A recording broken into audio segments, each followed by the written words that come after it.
Most people drastically underestimate the value of learning how to sell. They think it's sleazy, pushy, or reserved for extroverts with a gift of gab. That's nonsense. Selling isn't just about closing deals or convincing someone to buy something they don't need. Selling is communication with purpose. It's influence. It's the ability to get someone to take action, whether that's buying a product, joining your cause, or even just listening to your idea. At its core, selling is the one skill that unlocks every door, because money changes hands when value is transferred, and that transfer doesn't happen without a sale. Think about it. Every business, from a solo freelancer to a billion-dollar company, survives or dies based on sales. Revenue is oxygen. Without it, nothing else matters.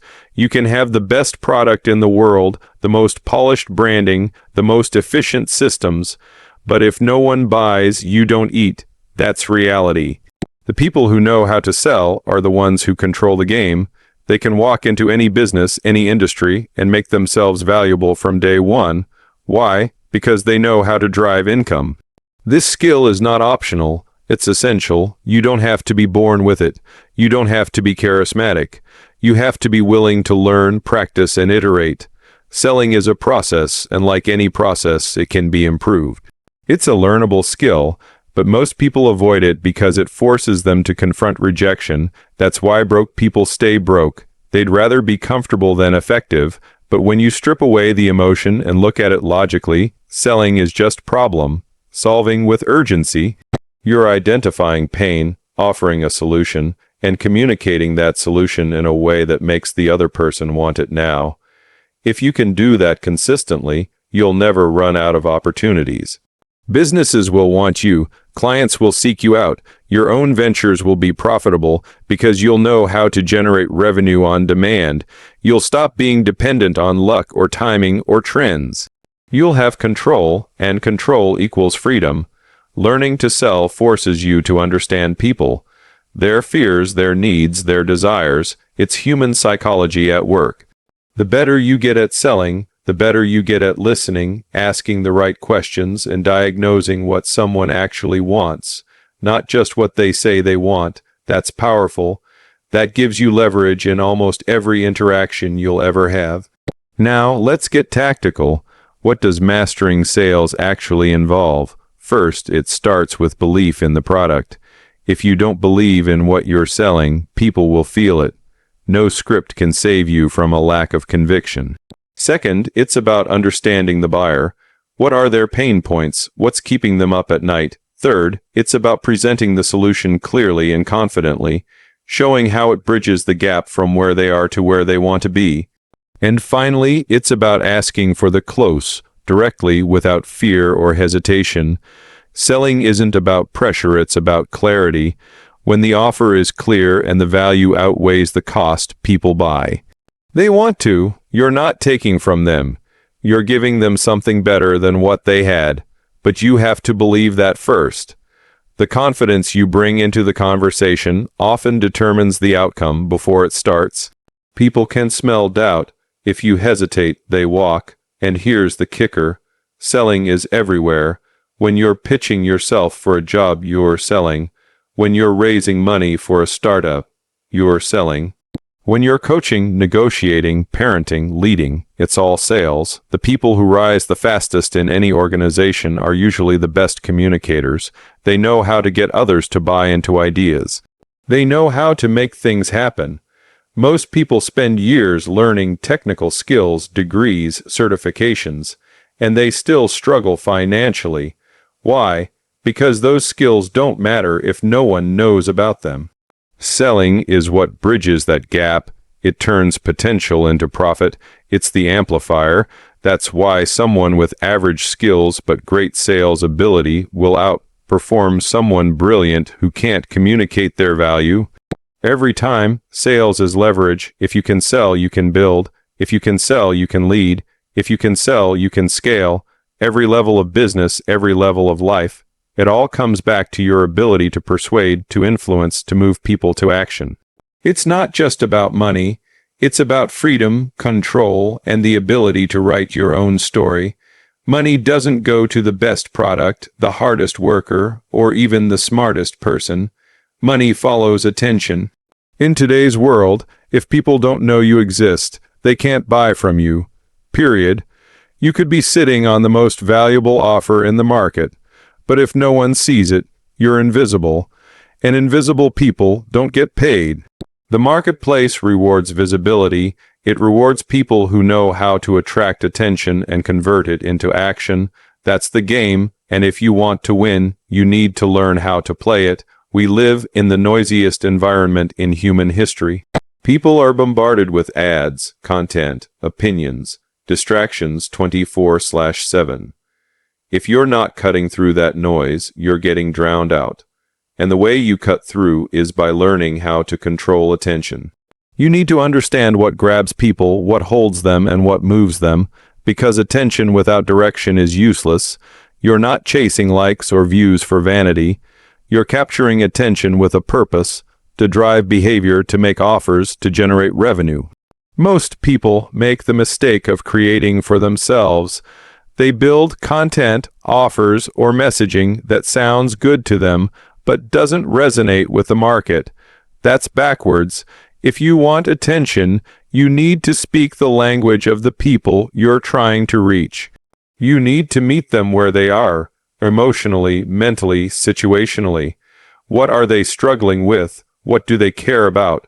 What do they want right now? When you can answer those questions and build content around them, you earn attention. And once you have it, you guide it.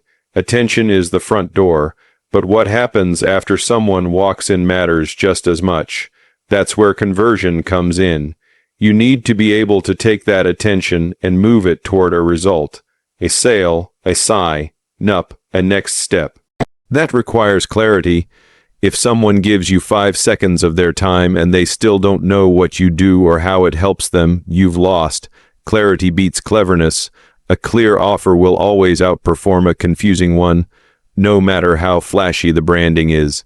When people land on your page, your profile, your content, they should instantly understand the value. The formula is simple. Attention plus conversion equals revenue, but simple doesn't mean easy.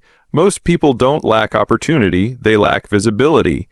They're talented, hardworking, and broke, because no one knows who they are. So the question becomes, how do you get attention? First, by being consistent. The market rewards volume. If you show up every day with something valuable, people will notice. Second, by being relevant. Stop creating content that makes you look good and start creating content that makes the audience feel seen. Third, by being bold. Vanilla doesn't go viral. Safe doesn't scale. You have to take a stance, have a point of view, and stop being afraid to offend people who were never going to buy from you anyway. There are creators with tiny audiences making 6 and 7 figures because their messaging is dialed in. And there are influencers with millions of followers who are dead broke because they don't know how to convert. So it's not just about attention. It's about targeted, intentional attention. You want the right people seeing the right message at the right time. When that happens, money follows because value recognized is value paid for. The faster you get someone to recognize the value you bring, the faster they move from interested to invested. The good news is attention is free. You don't need a big budget. You don't need permission. You need a phone, some time, and a commitment to telling your story in a way that helps other people. The internet leveled the playing field, but most people are still playing an old game. They're waiting for someone to pick them. They're trying to climb corporate ladders or get noticed by gatekeepers. The new game is this: build your own audience, own your own distribution, and monetize directly. You become the media, you become the brand. When you learn how to get attention and direct it with intention, you stop chasing opportunities and start attracting them. You stop begging people to hire you, and they start lining up to work with you. This is leverage. One piece of content, one clear message, one good offer seen by the right person at the right time can change everything. That's not hype, it's math. Traffic times conversion equals income. And attention is the multiplier. The more you have of it, the more everything else scales. The market doesn't care how hard you work. It doesn't reward effort. it rewards results. You can put in 12-hour days, 7 days a week, and still be broke if you're not producing outcomes people are willing to pay for. This is the brutal truth most people avoid. They equate being busy with being valuable. But being busy doesn't move the needle, creating value does. The market is ruthlessly efficient, it's not emotional, it doesn't hand out trophies for trying, it pays based on output, based on impact, based on what you bring to the table that actually solves a problem. Effort feels good, it gives a sense of progress. You can look back at your day and say, I did a lot. But if you can't connect those hours to revenue, growth, or solved problems, the market doesn't care.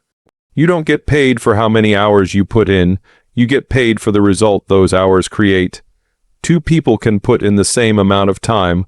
One makes $500, the other makes $500. The difference isn't in work ethic, it's in effectiveness. One understands how to package and deliver value in a way the market wants. The other is just grinding.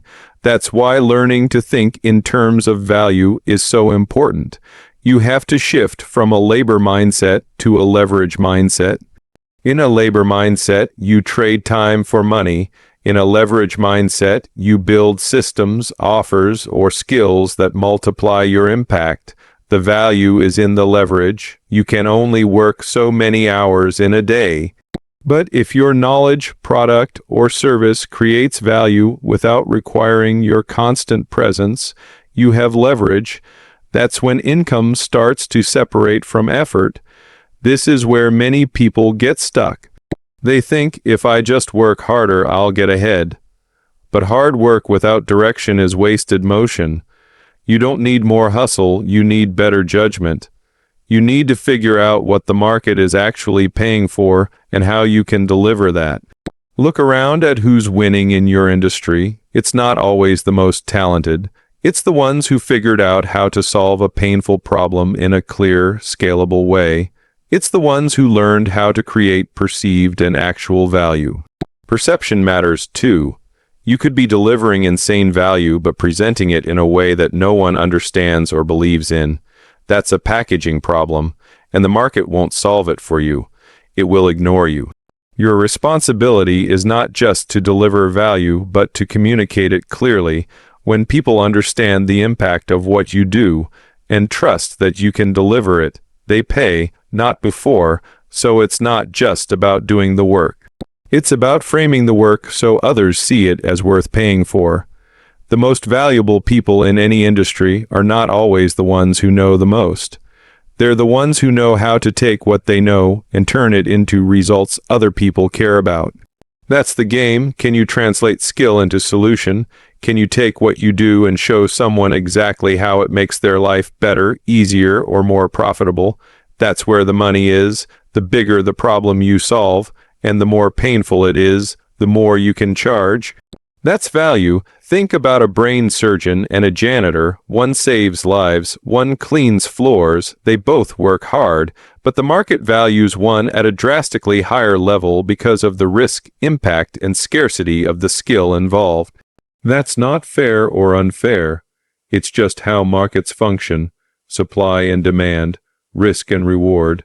You get paid based on the perceived and actual value you bring, not how hard the job is or how much you care. So if you want to increase your income, stop thinking about how to do more work. Start thinking about how to deliver more value. That could mean developing rare skills, solving more expensive problems, or creating products that scale. It could mean learning how to package what you already know in a way that commands attention and trust. It could mean building systems that multiply your impact, but it never means just grinding harder without changing your approach. Effort without strategy is just glorified struggle. The goal is not to be tired, it's to be effective, and effectiveness is measured by the value you produce, not the hours you put in. If you can't sell, you can't scale. It doesn't matter how good your product is, how clean your systems are, or how talented your team is. If you don't know how to generate revenue consistently, you're stuck. Selling is the engine. It's the power source behind everything else. People try to skip it. They want to outsource it. They want to hide behind branding, content, design, or operations. But at the core of any growing business is someone who knows how to sell. Without that, nothing moves. Scaling is just multiplying what already works. But if you don't know how to sell in the first place, you have nothing worth scaling. You're just amplifying dysfunction. People confuse marketing with sales. They think building a funnel, running ads, or having a fancy website is enough. But none of those things matter if you can't close. Marketing brings attention. Selling turns that attention into money. If you only focus on the front end and ignore the close, you'll burn cash and wonder why growth is stalled. The reason sales is so critical is because it gives you control. If you know how to sell, you're not reliant on chance, trends, or referrals. You don't wait for leads, you create them. You don't hope people buy. You guide them to the decision. That's a different level of ownership. It means you can predict revenue. You can scale operations. You can hire confidently. Because you're not guessing, you've built the skill set that produces cash on demand. A lot of people think sales is a dirty word. They've been taught it's manipulative, aggressive, or something to be ashamed of. But selling, done right, is service. You're helping someone make a decision that improves their life or business. You're not forcing them, you're leading them. And if you don't believe in your offer enough to sell it confidently, that's not a sales problem. It's an integrity problem. If your solution actually helps people, then it's your responsibility to get it in their hands. Sales is how that happens. When you build a team or a company, the need to sell doesn't go away. It increases. Because now, not only are you responsible for your own success, you're responsible for others. You need to bring in enough revenue to pay salaries, cover overhead, invest in growth. That doesn't happen by accident. It happens because you've built a sales system that works and can be taught. That's the other side of scaling. You're not just selling yourself anymore. You're training others to sell. And if you can't do it yourself, you'll never be able to teach it. Sales creates momentum. It gives you feedback in real time. You know instantly if your offer is resonating, if your pricing makes sense, if your messaging is clear. That kind of data is priceless. You don't have to guess. You get immediate signals from the market. And those signals guide your decisions. That speed of iteration is what allows scale.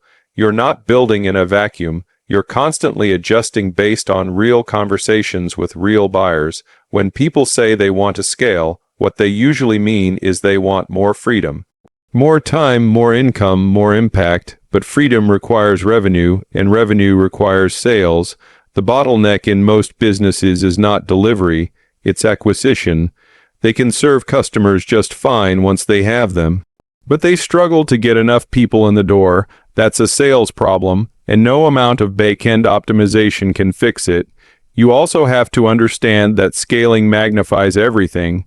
If you have a broken sales process and you try to scale it, you'll just waste money faster.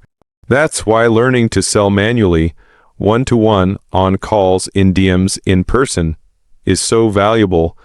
It forces you to refine your message, your offer, your objection handling. Once you've done that dozens or hundreds of times, you understand exactly what makes someone say yes. Then you can scale that. Then you can build automations, hire closers, run paid traffic, because now you know what works. Selling isn't a step you get to skip. It's the foundation everything else sits on. If you want to scale, you start with sales. If you want to build something that lasts, you master the close. The better you get at selling, the easier everything else becomes. You don't chase clients, they come to you. You don't stress about cash flow, you create it. You don't fear growth. You design it because now you're in control. Sales gave you the wheel. The fastest path to money is solving painful problems. People don't pay for information, and they don't pay for ideas. They pay to make pain stop. That's the core driver behind most buying decisions. Pain moves people faster than desire. You can try to sell luxury, aspiration, or potential, but if you can identify and eliminate something painful, the conversion happens quicker, the price resistance drops, and the urgency skyrockets. Pain creates demand. When someone is in pain, they aren't looking for options. They're looking for solutions. If you can be that solution, you will never run out of customers. Most people miss this because they try to sell features instead of outcomes. They talk about what their product does instead of what it fixes. That's a mistake. No one cares about the mechanics. They care about the result. And the more clearly you can connect your offer to the removal of a specific, urgent pain, the easier it is to sell. You're not selling coaching. You're selling clarity. You're not selling fitness. You're selling the end of insecurity. You're not selling marketing. You're selling a calendar full of leads. The transformation is what matters. The painkiller, not the vitamin. This is why market research is so critical. You need to understand your audience at a deep level. What keeps them up at night? What are they afraid of? What problem do they feel stuck in? Not the surface level issue, the real one. People might say they want to lose weight, but what they really want is to stop feeling judged, to fit into their clothes again, to feel confident with their partner. If you speak to that, they listen. If you talk about macros and reps and routines, they tune out. The real skill is in identifying the pain behind the pain. When people are in pain, they don't need to be convinced. They need to be shown. Show them you understand what they're going through better than they can articulate it themselves. When you do that, you create instant trust. They assume you have the cure because you diagnose the condition so well. That's where the sale happens. Before the pitch, during the empathy, people buy from people who get it. And the only way to get it is to do the work of studying, listening, and observing your market. There's also power in specificity. General solutions for general problems don't convert well. If your offer can solve anything for anyone, it becomes too vague to solve something for someone. But when you narrow in, when your messaging gets sharp, your offer starts to slice through the noise.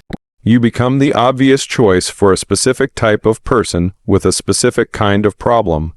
And those are the people who are ready to pay because they're already in the pain. You're just presenting the exit.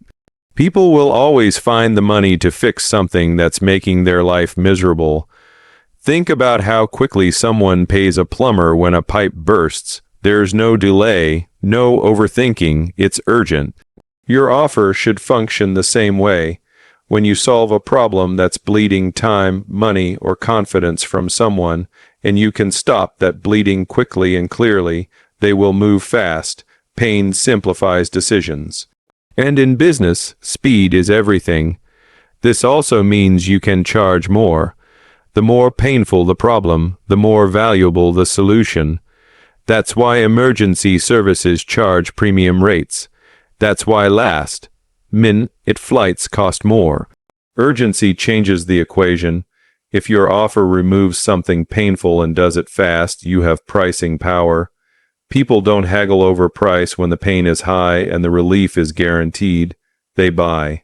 That's why high-income skills are always linked to high-impact problems. It's not about the hours you put in. It's about the severity of what you solve. So if you're struggling to grow your income, look at the problem you're solving. Is it painful enough? Is it urgent enough? Is it specific enough? And more importantly, do the people you're trying to sell to know they have that problem? Awareness matters. If someone doesn't know they're bleeding, they won't buy the bandage. Part of your job is to reveal the pain they've normalized and then present the escape route. The more time you spend learning the language of your market, the better you'll be at showing them the pain they're in and the path out. Your content, your copy, your calls, all of it should focus on making the problem real and making the solution simple.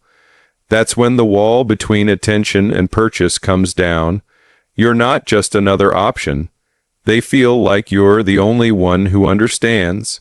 That's when trust happens. That's when money changes hands. That's when your business grows. Repetition builds mastery. Most people are chasing variety when they should be chasing volume. They try something once or twice, and if it doesn't work, they pivot. They tweak, they abandon it. But mastery doesn't come from dabbling.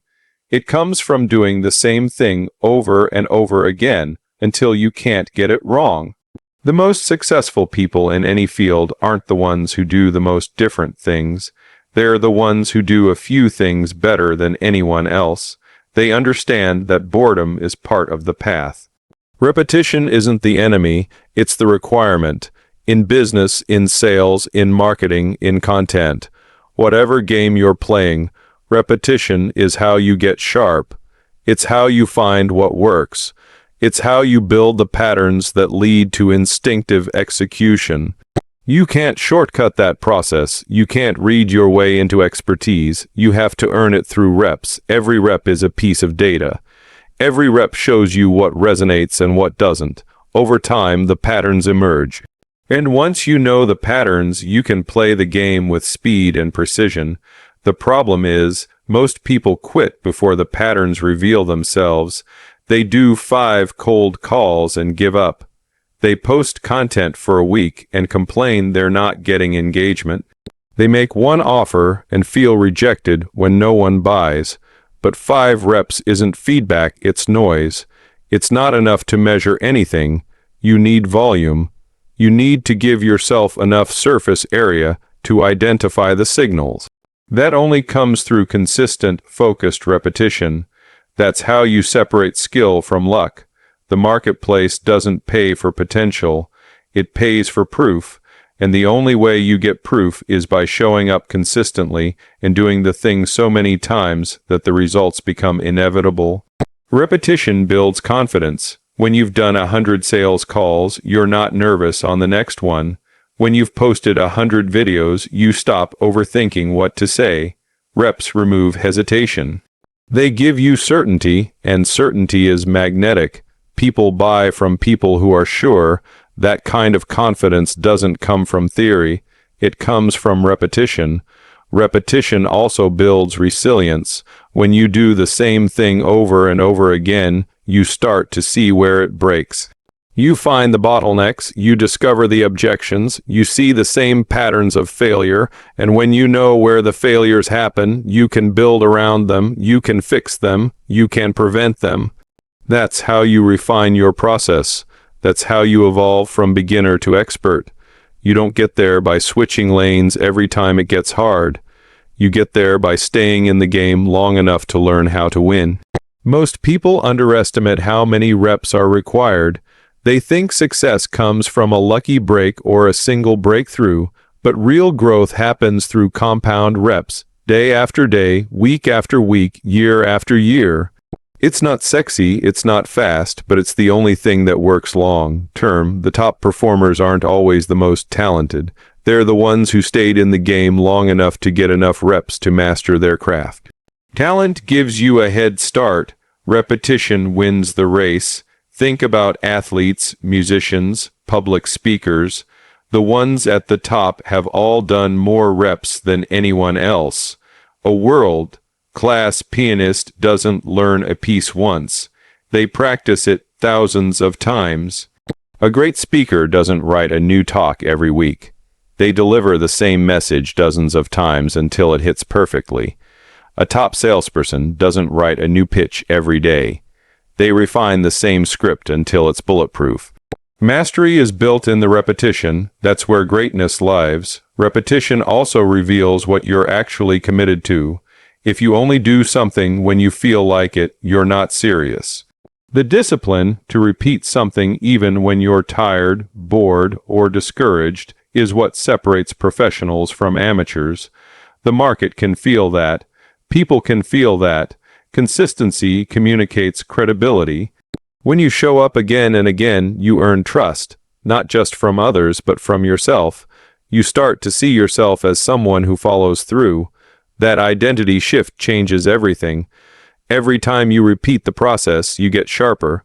Your timing improves, your messaging tightens, your confidence grows, you stop second guessing, you start anticipating. That's when things get easier, not because the world changed, but because you did the work to build the skill. The path to never being broke again isn't paved with hacks or shortcuts, it's paved with reps. The skill becomes second nature, the results compound, the mastery becomes undeniable.